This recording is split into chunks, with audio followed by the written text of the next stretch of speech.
We're inspired by women who have restarted their lives using health and fitness. We hope you are too.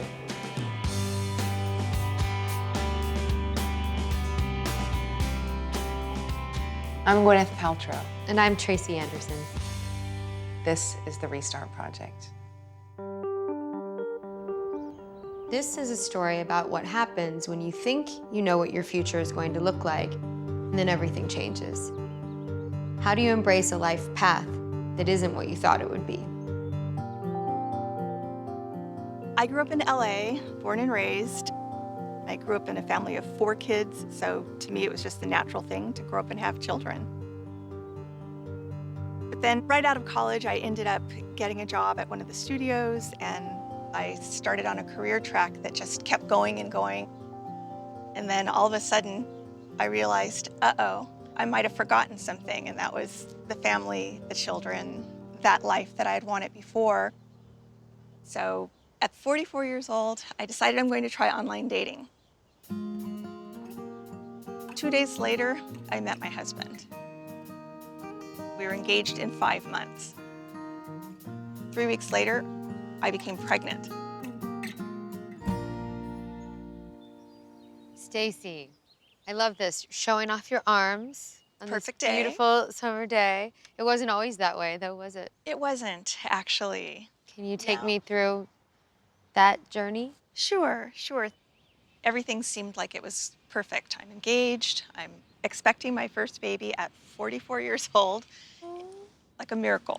Something Because, that you wanted. Oh, yeah, definitely. And he wanted as well. Yes, right man, right time. Probably my last shot. But then 8 weeks in, I went to the doctor for my checkup, and I was supposed to hear the baby's heartbeat that day. And the doctor looked very serious, and she just looked at me and said, "There's no heartbeat."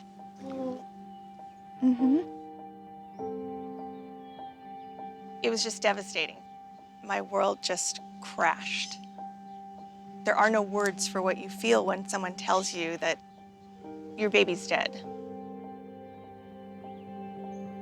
I had a very similar incident to that as well. So you understand how devastating that do. is. And for me, it was one of those things where that was my shot, and I knew that that wasn't going to happen for me. So that was really tough. Right. And I was not in my right mind. So what did I do?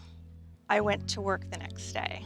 I jumped immediately back into my 50 to 60-hour weeks. And you hadn't processed all of the emotions. Not at all. Yeah, the body doesn't like that. When you push feelings down and you don't process and digest your emotions, the body will eventually act out. Yes. I didn't even realize at that time that by not processing it or talking to people, it was hurting me. And I ended up becoming very depressed. I was not working out. I stopped eating well. I just didn't care. It all came to a head one morning at about 4:30. I just wake up to go to the bathroom and I collapse. Oh, gosh. One side of my body was completely numb. I thought I was having a stroke.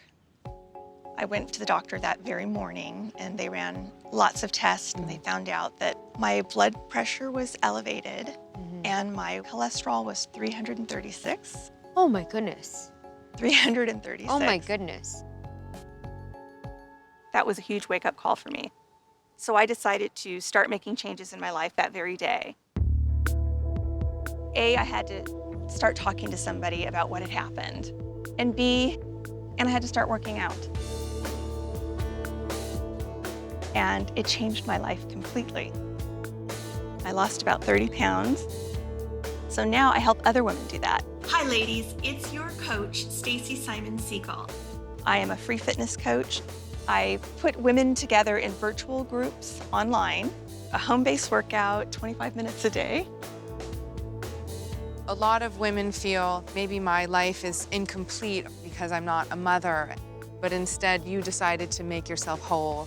You decided to deal with your own issues. Right. And, you know, I think it's amazing that you've been able to find fulfillment and happiness and let go of something that you could have held onto as a disappointment. Well, I decided that I could either continue being depressed and sad, or I could turn it around. And the thought of just being happy again, Right. that was enough to push me forward.